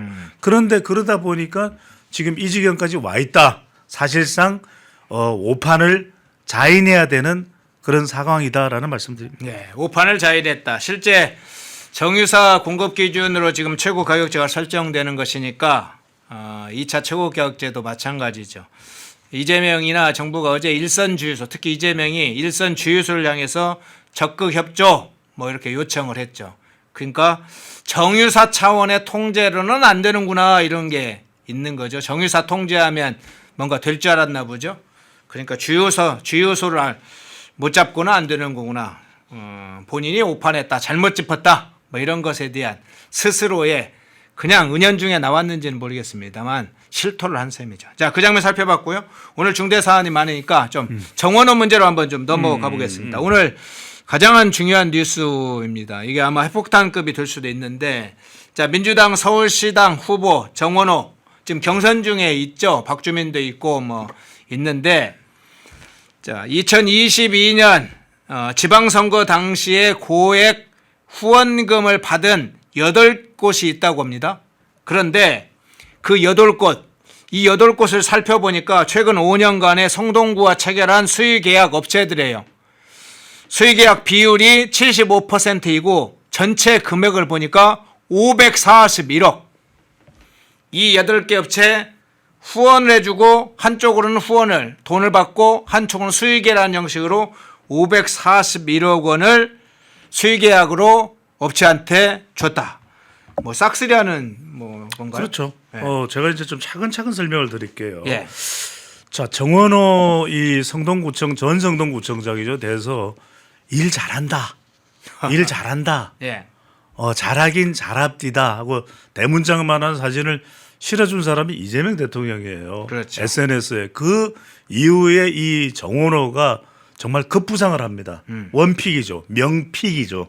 그래서 이른바 박주민 전현희는 어떻게 됐습니까?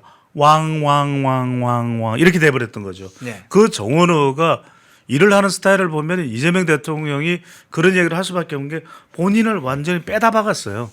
그러니까 말 그대로 이게 글쎄 정원호 전 성동구청장이 일을 잘한다고 자평할 수 있는 상황일 줄은 몰라도 엄청난 문제를 안고 있습니다. 자, 그래서 차근차근히 어떤 일이 있었는지를 짧게 먼저 말씀드릴게요. 왜냐하면 이런 걸 다 모르시는 분들이 많은데, 그러니까 2022년 지방선거에서 한 사람이 이 후원할 수 있는 연간 최고 금액이 500만 원입니다. 그렇죠. 500만 원이죠. 근데 이거는 이제 500만 원을 후원하면 이름이 이제 그대로 공개가 됩니다. 예. 근데 이 사람이 이런 사람들이 정원호에게 2022년 지방선거니까 삼선할 때, 정원호가 삼선할 때죠. 그때 절반인 8명이 이른바 이 쓰레기 폐기 처리 업체가 구에서는 상당히 중요해요. 왜? 쓰레기 차에도 구 이름이 박혀 있습니다. 성동구, 서초구, 도봉구 이렇게 박혀 있는 거 굉장히 중요해요. 그리고 일단 구에서 가장 집중적으로 하는 게 쓰레기입니다. 정화조는 아니에요. 이제는 하여튼 똥은 알아서 처리하니까요. 똥 이야기 됐네. 자, A사, B사 에서 막 여기와 관련된 사람인데 문제는 뭐냐면 이거예요. 그러니까 이 업체들이 잘 들어보세요.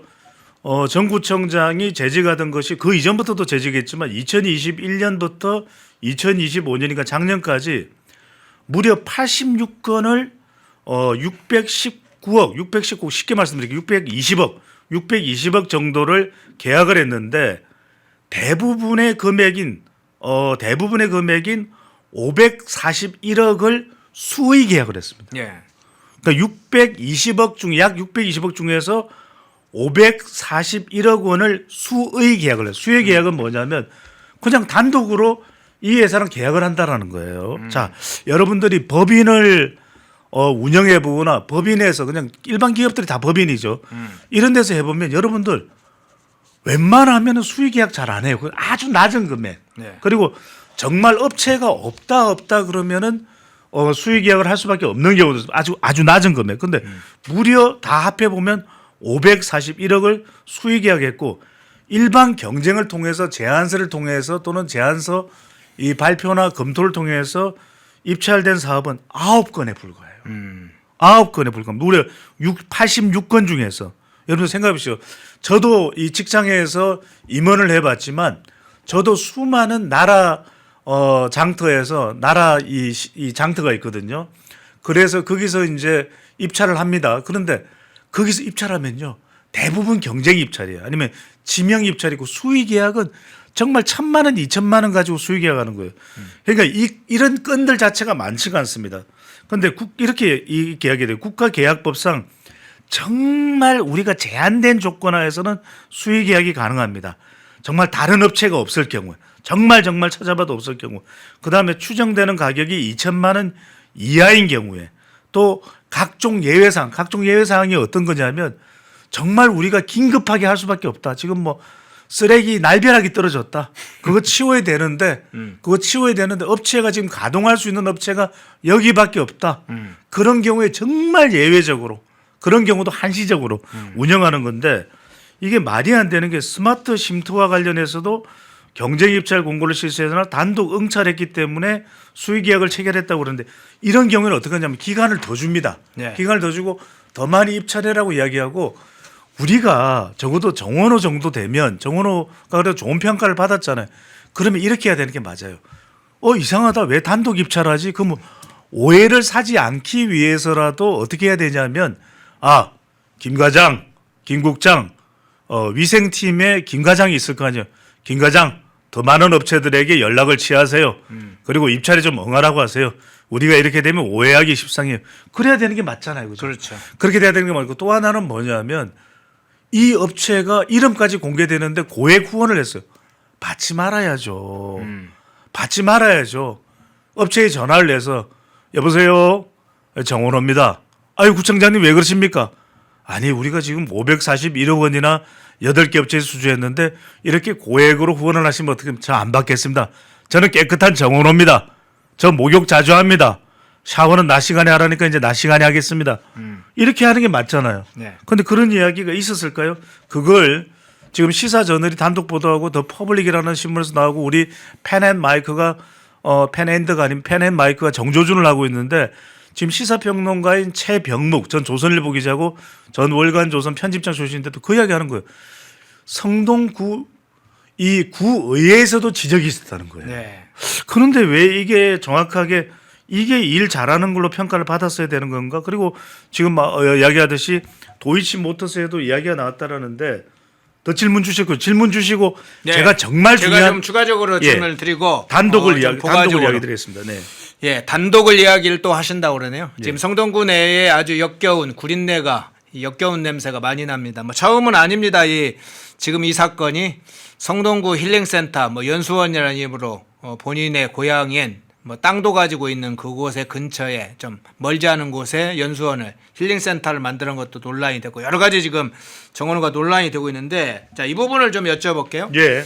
2014년, 2018년, 2022년 선거 때마다 반복적으로 고액 후원을 했던 그런 인물과 관련된 업체들이 앞서 말씀 주신 대로 지금 싹쓸이를 하고 있다. 541억 원에 가까운 수의 계약을 통해 싹쓸이를 하고 있다. 이게 선거 때마다 이게 나오는 일종의 뇌물이니 정치 지금 후원금이라는 건 그냥 명목이고 사실상 뇌물로 보이는데 과거에 이재명 정이 성남시장일 때도 유사한 사건들이 많이 있었습니다. 후원금 별개로 치고 경기 동부연합에서 이 환경 청소업체 나눔과 환경이란 청소업체한테 수십억 몰아줬죠. 정원호도 리틀 이재명이니까 그 따라하는 건가요? 쓰레기 처리 업체한테 지금 수십억을 지금 몰아줬다고 그래요. 네. 자, 그러면 이게 성격상 이제 대가성 뇌물에 가깝다고 보고 또 이해충돌법 문제도 생기는 것 같은데 이 단독으로 지금 하실 얘기도 포함해서 어떻게 보세요? 매우 닮았다는 거예요. 네. 이걸 제가 왜 단독이란 말씀드리면 네. 자칫 그래 정원호 까는 거야? 정원호 무슨 무차별 의혹 제기해서 쓰러뜨리겠다는 거냐 그러실 수 있기 때문에 제가 매우 객관적으로 지금 AI 빅데이터 분석을 했습니다. 아, 그래요? 그래서 이거는 저는 어디까지나 또 데이터 전문가니까요. 이런 관련되는 내용들인데 자 여러분들 잘 들어보십시오. 제가 지루하지 않아요. 길지 않게 설명을 드릴게요. 첫 번째는 절차적 문제를 빅데이터가 지적을 하고 있습니다. 자 경쟁의 원천 차단 및 수의계약 남용이라는 거예요. 앞서도 말씀드렸죠. 자 어떤 내용이 나오냐면 진입 장벽을 통한 독점 유지라는 겁니다. 지금 몇몇 업체가 싹쓸이를 했어요. 그러니까 지금 성동군의 생활 폐기물 처리 면허를 가진 업체가 지금 빅데이터가 확인하기로는 단 4곳뿐이다. 신규 업체들이 면허 신청을 했으나 이 점이 밝혀져야 된다는 겁니다. 성동구청은 과당 경쟁 우려 등을 이유로 반려했다라는 거예요. 이거 철저하게 지금 성동구의회도 그렇고 경찰이 긴급 조사를 해야 됩니다. 결과적으로 이렇게 되면 기존 업체들만의 독점 구조를 유지해 준 것이 될 수도 있다는 거예요. 이게 제일 악성이에요. 왜냐하면 더 참여를 독려해야죠. 기존 업체들이 계속하고 있다. 대부분의 금액을 가지고 있다. 왜 그렇게 못합니까? 또 하나는 뭐냐면 형식적인 경쟁 입찰과 수의 계약이라는 거예요. 경쟁 입찰을 시행했으나 이 새로운 경쟁자가 없는 상태에서는 기존 업체들이 실적이 어떻게 됩니까? 그거 해보셨으면 점수 다 따가는 거예요. 기존 업체들 들어올 수가 없습니다. 그래서 무서우는 거예요. 그게 우리가 기업들만의 이런 냉혈한 세계에서는 그럴 수 있지만 공공기관은 그렇게 하면 안 되잖아요. 그럼 신규 업체들이 어떻게 참여하겠습니까? 기회를 줘야죠. 그러면 실적이 없으신데요. 그러면 규모가 어떻게 됩니까? 사업 규모가 적은데요. 해본 적이 없네요. 그럼 이건 법에 있잖아요. 이러면서 일종의 어떤 법으로 방어막을 쳤을 수도 있어요. 그다음에 내부 가이드라인 무력화 의혹이 있습니다. 동일 업체와 실제 이건 언론 보도가 된 겁니다. 수의계약 횟수를 제한하는 내부 지침이 있었음에도 불구하고 대규모 장기 계약 등을 통해서 특정 업체들이 독점했다. 왜? 했던 업체들이 계속 할 수 있어요. 그러면은 이런 업체들은 더 유리. 여러분도 생각해 보십시오. 배추도사가 계속 방송 나오는 이유는 뭐냐면 저는 계속 검증을 받습니다. 계속 검증을 받아요. 우리 시청자들이 검증을 받습니다만 업체들은 그냥 공무원들이 이렇게 익숙해지면 그래요. 그렇게 해주세요. 아이고 너무 잘하시네요. 저희들이 손 안 대도 되겠네. 자, 이게 어떤 법적인 문제가 되냐도 지금 빅데이터가 지적을 하고 있는데 자, 이게 지금 500만 원의 후원을 받았잖아요. 뇌물죄 및 제3자 뇌물 공여 의혹을 받습니다. 빨리 긴급 수사를 해야 돼요. 선거가 얼마 안 남았습니다. 업체 대표들이 정구청장에게 개인 한도 최대치인 후원을 지속적으로 해온 점이 포착됐다. 방금 전에 우리 허영국께서 말씀하셨죠. 2014년, 2018년, 2022년 이 후원금이 더 있을지도 몰라요. 공개되지 않은 것이 있을지도 모른다는 말씀을 드렸습니다. 만약 그렇다면 그 뇌물죄 또는 청탁금지법 위반 소지가 있습니다. 그다음에 업무상 배임입니다. 자, 경쟁을 고의로 제한해가지고 구예산이 투입되는 계약에서 아니 다른 업체들이 도전하는 업체들이 더 유리한 조건을 제시할 수도 있어요. 네. 우리는 새로운 신공법이 있습니다. 더 낮은 가격에 성동구 이 세금 들어가는 건데 더 우리가 이익을 드릴 수가 있습니다. 이런 부분들을 우리가 새롭게 제한합니다. 그런데 이 사람들이 이렇게 했는데도 불구하고 사실상 배제될 수밖에 없는 상황이 벌어졌을 수도 있다라는 거예요. 그렇게 되면은 이건 엄청난 피해를 사실상의 성동구의 이익에 끼쳤을 수밖에 없다. 이것도 배제할 수가 없는 겁니다. 자, 그다음에 마지막에 지방계약법 위반입니다. 이 수의계약 요건을 충족하기 위해서는 인위적으로 유찰 상태를 만든 것 아니냐. 실제로 그런 경우들이 있어요. 네. 긴급 상황입니다. 그리고 우리가 더 이상 기다릴 수가 없습니다. 그런 기관들을 확 한정을 해버리면 이건 나중에 법적으로는 어느 정도 요리조리 피해갈 수 있을지 몰라도 그 의도가 굉장히 이 의심스럽고 악질적인 게 되는 겁니다. 그러면 이건 지방계약법 위반이 된다라는 말씀드립니다. 예. 자, 지금 당장 해야 될 일이 있네요. 정원호는 지금 서울시장, 민주당 서울시장 후보 경선에서 이런 의혹 정도 제기되면 경선 과정에서 본인은 빠지겠다. 경선 중단을 선언해야 됩니다. 당연히 박주민과 전현희 같이 경쟁하고 있는 박주민 전현희도 뭐합니까? 저런 정도 의혹의 후보자하고 경쟁이 되겠느냐, 경쟁해서야 되겠느냐, 경선 중단하고 별도로 아니면 정원호는 빼라, 뭐 이렇게 요구 정도를 해야 되겠죠. 민주당 지도부도 경선을 중단시키거나 아니면 정원호에 관한 별도 처리를 하면서 수사를 의뢰하겠다, 이렇게 해야 되죠. 이게 정상적이죠. 자, 지금 그 상황을 지켜볼 것이고 국민의힘의 총력을 서울에 포커스를 맞춰 총력을 해야 될 상황이네요. 세 가지 자, 관련된 사항만 짧게 요약 정리를 네네네. 하겠습니다. 조금 이제 이게 복잡하게 이해가 되시면 안 되니까요. 왜냐하면 세 가지 정리를 해드리겠습니다. 첫 번째로는 정원호 서울시장 민주당 후보 관련해서 첫 번째 문제가 절차적 문제입니다. 신규 업체의 진입을 차단했다. 그러면 이것이 고의 유찰 유도가 있을 수 있는 것이고 수의계약 체결을 통한 독점 구자 고착화의 절차적 문제가 있다. 두 번째 문제는 여러분 중요합니다. 법적 문제입니다. 고액 후원금과 수주 간의 대가성, 이건 뇌물, 경쟁 제한에 따른 배임, 지방계약법 위반 소지가 있습니다. 마지막이 더 중요합니다. 이건 이 문제는 부산시장으로 지금 출마 선언을 한 전재수 의원과도 관련될 수가 있습니다. 도덕적 문제입니다. 이해 충돌 방지를 위반했다. 또는 특정 업체와의 유착은 카르텔입니다. 마지막으로 행정의 공정성과 투명성 상실, 이걸 성동구정을 잘해왔다라는 이런 이야기를 듣는 이 정원호 전 성동구청장인데 이게 치명적인 문제가 될 수 있는데 지금 답변하는 내용을 보면 법적으로 아무런 문제가 없습니다. 정치 후원금은 선관위 관리하에 별개의 사안입니다. 이렇게 이야기를 하고 있는데 여기서 제가 중요한 거 하나 말씀드릴게요. 뭐냐면 지금 같이 경쟁하고 있는 전현희 의원은 중구도 포함되지만 성동구 국회의원이거든요. 정말 어떻게 보면 2024년부터 국회의원 임기를 하고 있는 전현희 의원은 이 점을 강력하게 지적했었어요. 이미 이번 서울시장 후보로 나왔을 때가 아니라 이미 성동구의 지역의 국회의원은 이 부분에 대해서 정원호 전 성동구청장을 서울시 감사든지 서울시 시정 조사에서 거론을 하면서 집중적으로 이 부분을 밝혔어야 되는데 그 부분에 대한 책임을 다하지 않았다라는 것으로부터도 자유롭지는 못할 것으로 보입니다. 네. 자, 마지막으로 정리합니다. 경선 중단 수사 이 단계로 바로 넘어가야 될 상황입니다. 자, 주제를 이란으로 넘어가 보겠습니다.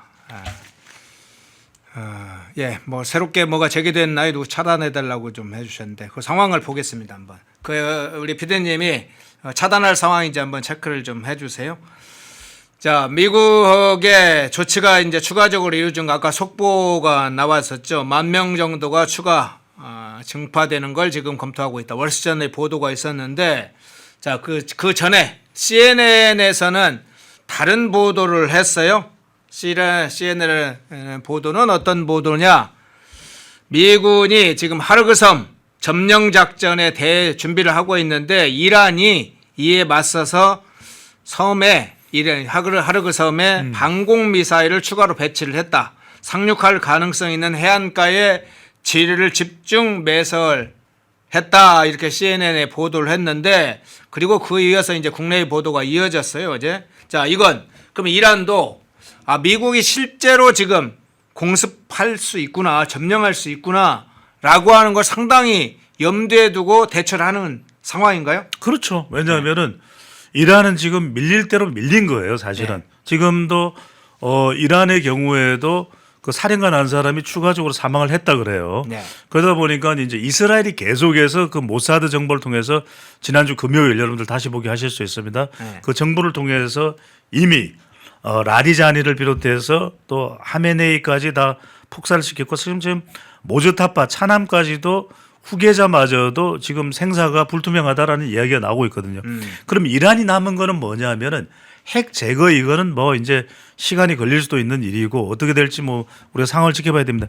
이란이 더 치명적인 것은 그리고 여기에 중국 특히 중국입니다.까지 묶어서 완전히 손발을 꽁꽁 묶을 수 있는 것이 석유 패권입니다.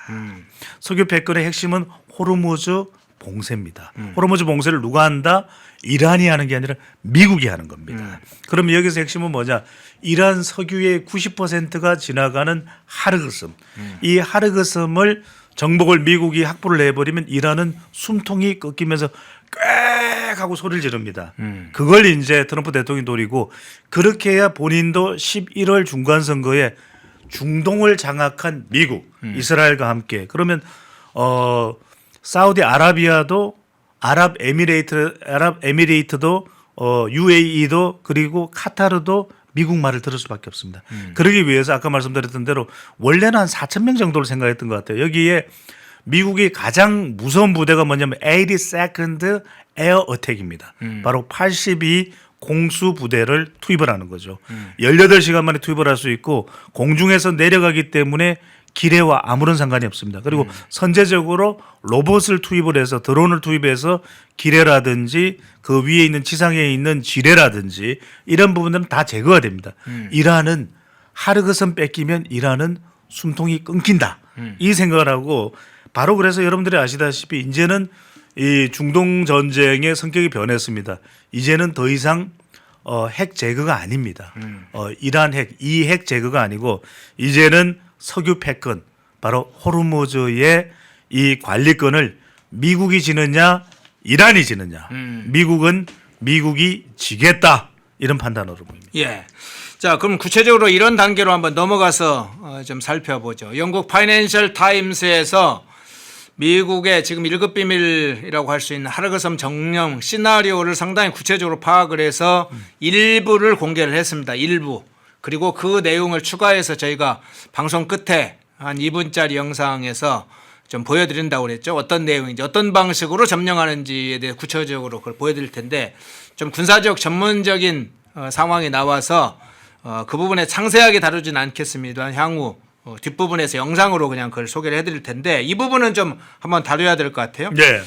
자, 미국이 이제 실제로 공수부대와 해병대를 투입하고 뭐 스텔스 폭격기와 MQ-9 리퍼들을 초기에 투입을 한다. 뭐 여러 이제 시나리오가 구체적으로 나오던데 어쨌든 하르그 섬을 점령할 경우에 한번 이제 상황에 보면 지금 이란도 그에 대비해서 이제 뭐 관련된 앞서 얘기했던 것처럼 뭐 기류도 놓고 여러 가지 놓는데 만일 미군이 점령을 한다.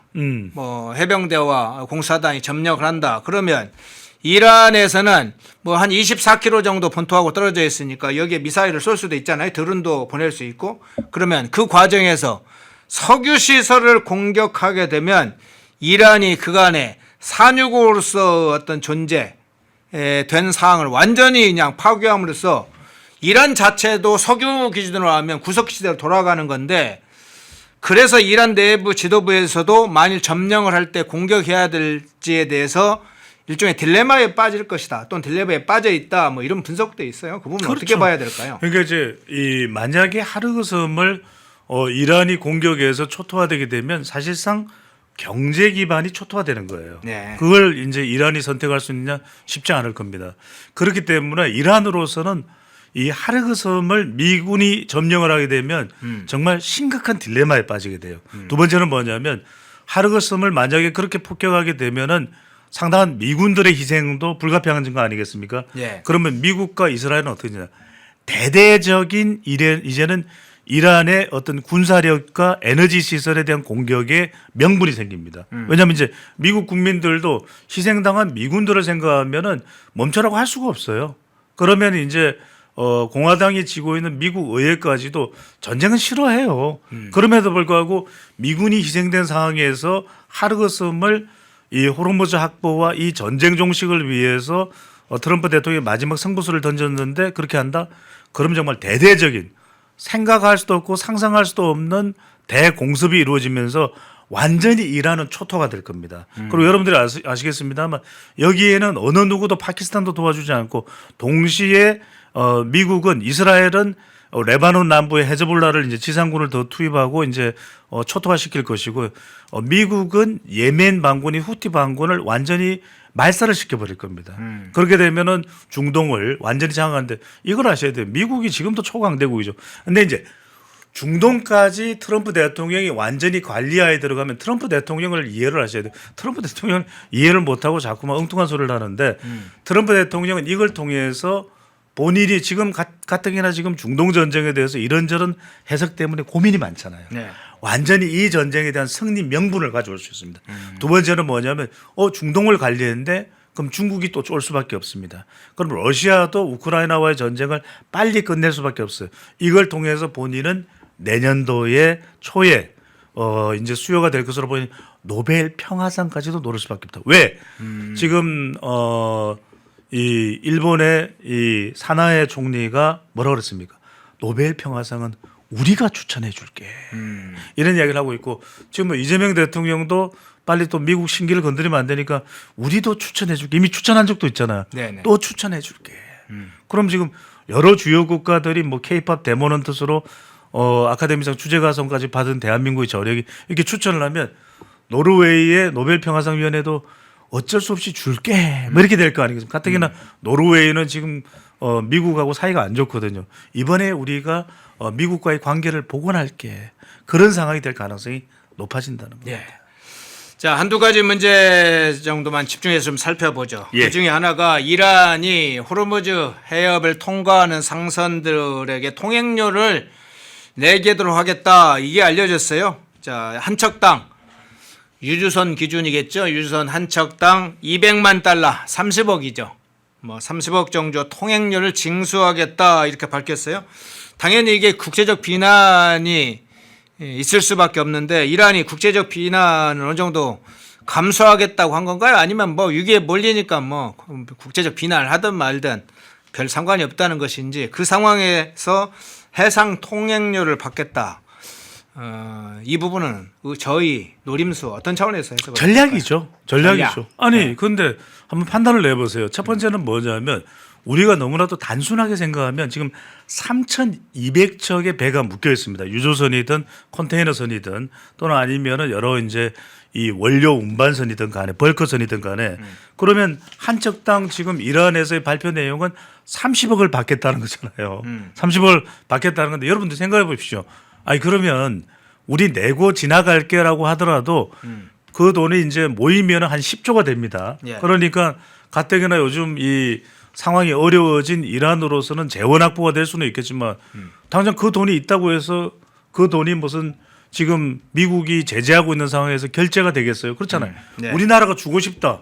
어떤 경로로 이란이 받을 수 있게 받을 수도 없는 돈이에요. 네. 받더라도 이란이 어떻게 쓸 수도 없는 돈이에요. 그런데 이런 이야기를 하는 이야기는 두 번째 이른바 이 어려워진 상황하에서의 전략이죠. 어떤 전략이냐. 생존 전략이에요. 네. 그러니까 이렇게 이야기를 하니까 그러면서 은근슬쩍 이미 그리스 선박은 보내줬죠. 그다음에 태국 선박도 보내줬죠. 그다음에 중국 선박은 비공개적으로 시진핑 주석은 땡하오 우리 보내줄게요. 이렇게 하면서 보내주는 거잖아요. 네네. 그럼 뭐냐 이게 이른바 한국 같은 나라 또는 일본 같은 나라한테 좀 급박하는 거예요. 아이 그 미국 도로 생각하지 마. 그러니까 주한 이란 대사가 왜 이렇게 반응을 많이 하는지 모르겠어요. 한국은 비적대국입니다. 적대국은 아닙니다. 하지만 이 미국이 투자한 이 중동에서의 석유 시설로부터 생산된 원유를 수입해 오기 때문에 우리가 통행을 허용할 수가 없습니다. 이야기는 뭐냐면 자꾸만 이제 이관계를 쓰는 거죠. 미국 도우지 말래니까 우리가 그거 안 하면 우리가 통과시켜 줄게. 30억 안 내도 돼. 그러니까 30억이라고 하는 감당하기도 힘든 돈을 갖다 근건 뭐냐면 이란의 생존 전략이다. 그래서 여러분들이 더 잘 아셔야 될 게 두 가지입니다. 지금 호르무즈 해협 가지고 자꾸만 이란이 무도한 도발을 하고 있죠. 두 번째 협상을 하는데 파키스탄이 이란 다음으로 시아파 이 이슬람 시아파 인구가 많은 국가고 정말 무력으로 똘똘 뭉쳐 있는 나라잖아요. 핵무기를 가지고 있습니다. 그러면서 이제 파키스탄이 미국하고 우호 관계가 있어요.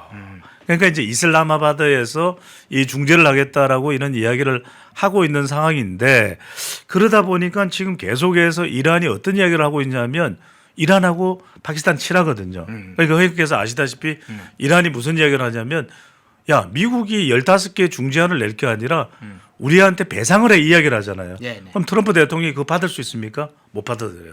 그럼 결과적으로 아까 제가 말씀드렸듯이 결국 트럼프 대통령은 호르무즈를 확보할 수밖에 없다. 목표가. 네. 예. 오늘 국내 정원호 문제 그리고 이재명과 관련된 여러 가지 국정 운영에서 발생하는 심각한 상황, 이란 사태 좀 조목조목 살펴봤습니다. 배종찬 인사이트 K 연구소장님이었습니다. 고맙습니다. 감사합니다. 평일에도 평상시에도 술 안주로 굉장히 좋은 게 바로 이 과메기입니다. 저도 굉장히 좋아하는 이 과메기 펜앤마이크 특가로 구매하시면은 포항 산지에서 직송되는 과메기 플러스 야채 세트를 23,900원에 구매가 가능하십니다. 소주랑 같이 먹으면 더욱더 맛있는 이 과메기 구성은 과메기와 야채 세트만 이렇게 되어 있는데 이 야채가 어디서 오냐? 당일 새벽에 옵니다. 그래서 정말 신선하고 특히나 포항 산지에서 나오는 이 과메기는 그 어느 과메기보다도 꾸덕하고 쫄깃하고 고소합니다. 저도 방금 먹어봤는데 너무나 맛있었던 이 과메기 펜앤마이크 특가로 구매하시면은 23,900원에 구매가 가능하시니까 우측 카드에 나와있는 1522-1331 1522-1331 전화 주시면은 간편하게 문의 및 구매 가능하시니까 많은 관심 부탁드리도록 하겠습니다.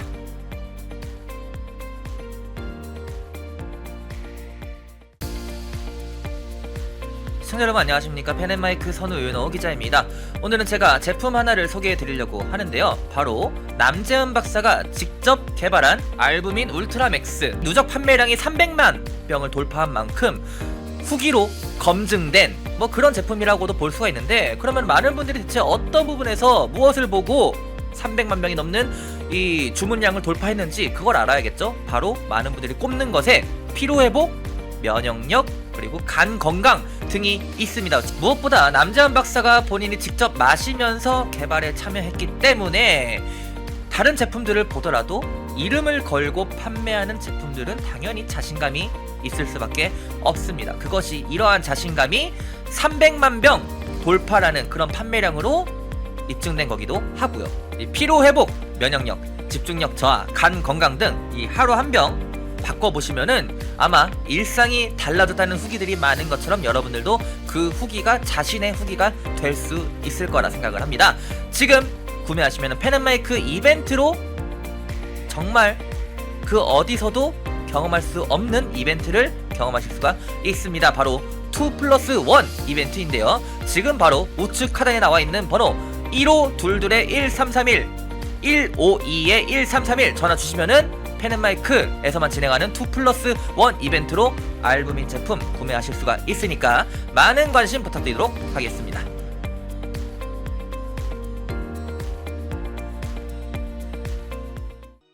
펜앤마이크에서 추천하는 영상도 보고 가세요. 다른 영상도 즐기시려면 구독 버튼을 꼭 눌러주세요.